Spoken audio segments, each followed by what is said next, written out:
అవునే వర్షి నిన్న పెళ్లి వెనకడాగా సునీతక్కతో లొల్లి పెట్టుకున్న మాట ఏందే? అది వచ్చి నీకు చెప్పిందా? దాన్ని లొల్లి కాదు, దాని పేరు చెప్తేనే నాకు మంట ఉడుతుంది అసలు. ఎందుకే ఏమైంది? ఏమన్నదానే? నిన్న అది నేను కలిసి పెళ్లికి పోయినాం ఆటోలా.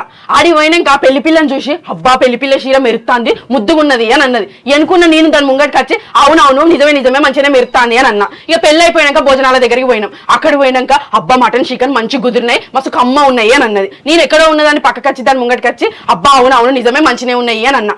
అన్నాక ఈ ఇంతలో దాని చుట్టమొకటి వచ్చింది. అచ్చక నిలబడ్డ వాళ్ళే అబ్బా నీ చీర ఎంత ముద్దుగున్నది మంచి కొంగు అంచు సూపర్ కుదిరినాయి అని అంటాంది.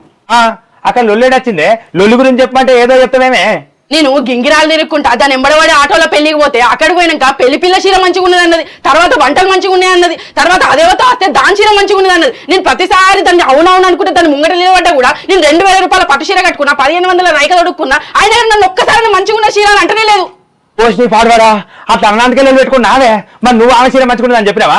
అది అంతకుముందు పెళ్లికి అదే చీర కట్టుకతే మంచి లేకపోయినా కొంగు మంచిగా ఉన్నది చీర మంచిగా కుదిరింది అని చెప్పిన. అది నాకు కూడా చెప్పాలి కదా.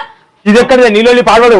చీర గురించి చెప్పకుంటే లొల్లి పెట్టుకుంటావే నీ లొల్లి పాడవాడు. లొల్లి పక్కకే ఉండి ఎదుట వెళ్తే అంత మంట ఉంటది. అది మొక్కలే రాని కొడి కోకలే పోతా.